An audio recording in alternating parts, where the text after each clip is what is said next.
सीएजीचा अहवाल असं पहिल्यांदा होत आहे की महाराष्ट्रामध्ये कॅगच्या अहवालाबद्दल माननीय खडसेजी, तावडेजी, देवेंद्रजी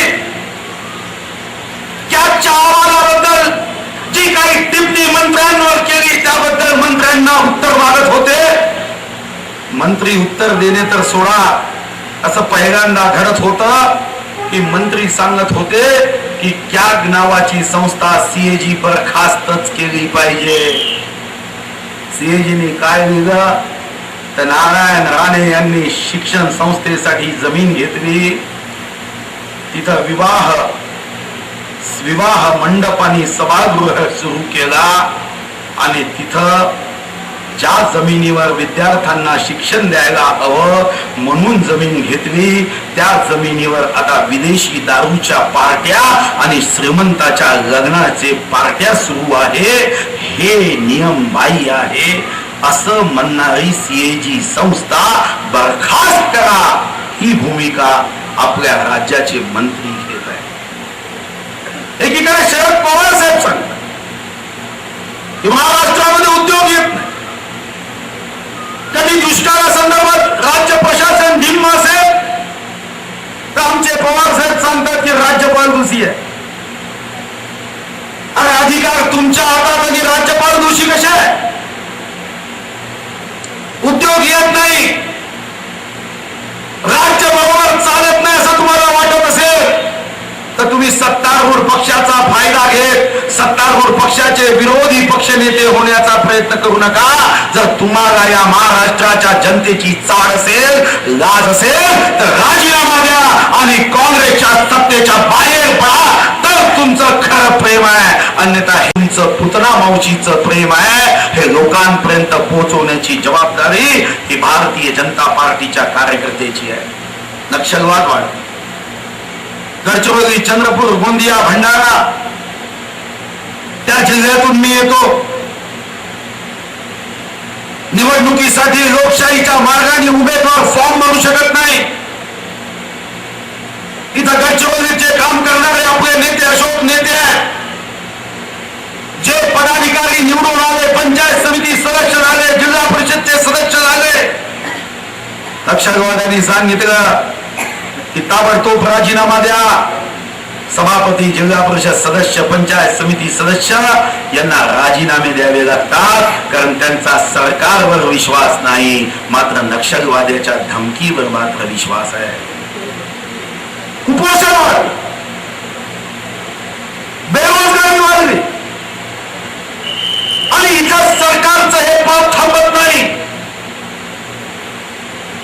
नाशिक मध्ये शेतकऱ्यांना बियाणासाठी लाईन लावावी लागते आणि पोलीस लाठीचार्ज करतात. पैसे देऊन बियाणं सुद्धा घेता येत नाही. बीड मध्ये शेतकऱ्यांवर लाठीचार्ज झाला. मावळमध्ये शेतकऱ्यांना पाण्यासाठी आंदोलन करावं लागलं. आणि अशा वेळी जर आम्ही उघड्या डोळ्यांनी हे सर्व बघत राहिलो तर काँग्रेस, राष्ट्रवादी जितकी दोषी आहे त्यापेक्षा जास्त दोषी आम्ही आहोत. तुम्हाला मला सर्वांना येणाऱ्या 2 वर्षात पदाधिकारी ते नेता असा प्रवास करण्याची आवश्यकता आहे. पदाधिकारी होणं सोपी आहे कारण पदाधिकारी हा नियुक्ती केल्यानंतर होत असतो, पण जनतेच्या हृदयामध्ये स्थान होणं हे यापेक्षा सर्वात महत्वाचं आहे. आणि जनतेच्या हृदयामध्ये भारतीय जनता पार्टीचं आपलं स्थान मजबूत करायचं असेल तर देशव्यापी प्रश्नासोबत, राज्यव्यापी प्रश्नासोबत स्थानिक प्रश्नावर आंदोलनाची भूमिका घ्यावी लागेल. मुंबईतून SMS येईल, पत्र येईल, आदेश येईल, फोन येईल याची वाट न पाहता आपल्याला ज्या ज्या विषयावर चीड निर्माण होईल त्या विषयावर स्थानिक ठिकाणी आंदोलनाची संख्या वाढवण्याचं काम हे या कार्यसमितीच्या पदाधिकाऱ्यांना करावं लागेल. आणि यासाठी आपल्या समोर लक्ष आहे. 119 विधानसभा आपल्या वाट्याला येतात. या 119 विधानसभेपैकी आपण 100 विधानसभा कधी ना कधी जिंकल्या. काही कठीण काम नाही. या 119 पैकी जर 100 विधानसभा आपण कधी ना कधी 90 पासून मी 78चा कार्यकाळ विचारात घेत नाही. जर आम्ही 1990 पासून 2012 पर्यंत या 119 विधानसभेपैकी 100 विधानसभा कधी ना कधी जिंकल्या असतील आणि 26 लोकसभेपैकी 22 लोकसभा कधी ना कधी जिंकल्या असतील, तर मग 2014 मध्ये आपण का जिंकू शकत नाही? याचा विचार आपण का करू शकत नाही? 2009च्या विधानसभेच्या निवडणुकीत राष्ट्रवादी काँग्रेस आणि भाजप शिवसेना या युतीच्या मताचं अंतर 32,59,647 आहे. हे अंतर आपण पार करू शकतो की नाही याचाही विचार आपल्याला करावा लागेल. आणि हा विचार करताना सर्वात मोठी गोष्ट तुमच्या माझ्यासाठी असेल तर ती येणारं सर्वात मोठं आव्हान आहे ते सदस्यता नोंदणी अभियानाचं आव्हान. आपण सदस्यता नोंदणी अभियानामध्ये या कार्यकाळात बदल करणार आहोत. सदस्यता नोंदणी अभियान म्हणजे खानापुरती नव्हे. सदस्यता नोंदणी अभियान हे गंभीरपणे घेण्याची आवश्यकता आहे. आपल्या फाईलमध्ये सदस्यता नोंदणी अभियानाचा कार्यक्रम दिला असेल, हा तुमच्यापैकी प्रत्येकाला गंभीरतेने करण्याची आवश्यकता आहे. या अगोदर कदाचित सदस्यता नोंदणी अभियानामध्ये आपण कमी गंभीर राहिलो असेल, पण या जर सदस्यता नोंदणी अभियानामध्ये जो गंभीर नसेल, जो सदस्यता नोंदणी अभियानाला सहज घेईल, त्याला ही पार्टी सहज घेतल्याशिवाय राहणार नाही. घरी बसून सदस्यता नोंदणी अभियान जो करेल त्याला घरी बसवल्याशिवाय राहणार नाही. कारण या सदस्यता नोंदणी अभियानामध्ये कोणीही घरी बसून सदस्यता नोंदणी अभियान करू शकणार नाही. पुस्तिकेमध्ये जन्मतारीख दिली आहे. प्रत्येकाची जन्मतारीख मतदार यादीमध्ये असू शकत नाही. आणि ज्याला आई वडिलांनी ज्या दिवशी जन्म दिला त्याच दिवशीची जन्मतारीख तुम्ही टाका. तुम्ही नवीन जन्म देण्याचा प्रयत्न करता कामा नये. आणि नुसतं सदस्यता नोंदणी पुस्तकं भरायची नाही आहे.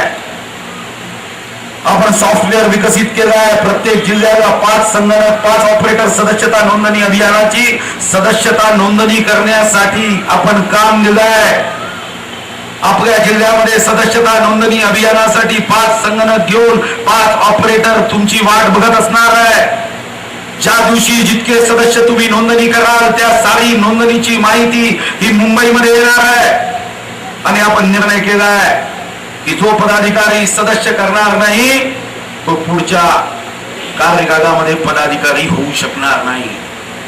कारण जेव्हा पदाधिकारी व्हायचं असेल तेव्हा त्या सॉफ्टवेअर मध्येच आपण असा विषय विकसित केला की तुम्ही जेव्हा त्या आपल्या कॅम्प्युटर मध्ये यादी भराल, सदस्य केले असेल तरच पदाधिकाऱ्याचं नाव ते कॅम्प्युटर ऍक्सेप्ट करेल. जर तुम्ही सदस्य केले नसाल तर ते कॅम्प्युटर तुमचं नाव पदाधिकारी म्हणून ऍक्सेप्ट करू शकणार नाही. मुंबईमध्ये तुम्ही पोस्टाने पाठवलेली पदाधिकाऱ्याची यादी आम्ही ऍक्सेप्ट करणार नाही. कॅम्प्युटर मध्ये फीड केलेली यादी आणि आपल्या वेबसाईटवर आलेली यादी एवढीच पदाधिकाऱ्याची आपण ऍक्सेप्ट करणार आहोत. पण हा विषय गंभीरतेने घ्या. आपापल्या जिल्ह्यामध्ये सर्व भौगोलिक क्षेत्राचा विचार करून, जाती धर्माचा विचार करून 50% महिलांना आपण स्थानिक स्वराज्य संस्थेमध्ये आरक्षण दिलं. मग या सदस्यता नोंदणीमध्ये 50% नसेल पण 40% तरी आपण महिलांना सदस्य करणार आहोत की नाही? हा तरुणांचा देश आहे, हा तरुणांचं राज्य आहे असा शब्दछळ करण्यापेक्षा आपण 18 ते 25 वयोगटाचा तरुण या सदस्यता नोंदणीमध्ये आपण लक्ष देणार आहोत की नाही, टार्गेट करणार आहोत की नाही? विविधता में एकता, अनेकता में एकता असं म्हणणाऱ्या पक्षाचा कार्यकर्ता सर्व जाती धर्माला सोबत जोडत ही सदस्यता नोंदणी अभियान करणार आहे की नाही? प्रत्येक गावाचं प्रतिनिधित्व व्हावं याचा विचार या सदस्यता नोंदणीमध्ये आपण करणार आहोत की नाही? 25 जुलै या आगामी कार्यक्रमाच्या संदर्भात जर आपल्यापैकी कोणाला सूचना असेल तर ती सूचना आपण या पहिल्या दिवसाच्या कार्यसमितीच्या बैठकीनंतर आपण सांगू शकाल.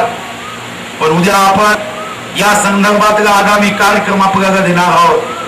पण या पवित्र भूमीवर, या पावन भूमीवर आपण संकल्प करू, या पावन भूमीवर आपण संकल्प करू की ज्या भूमीवर प्रभू लक्ष्मणाने सुरफंकेचं नाक कापलं, आपण संकल्प करू की 2014 मध्ये या रावण राज्याचं प्रतिनिधित्व करणाऱ्या काँग्रेस राष्ट्रवादीचं नाक हे 2014 मध्ये कापण्याचा संकल्प या बैठकीतून घेऊ, अशी आपल्या सर्वांना विनंती करतो. धन्यवाद. जय हिंद, जय महाराष्ट्र.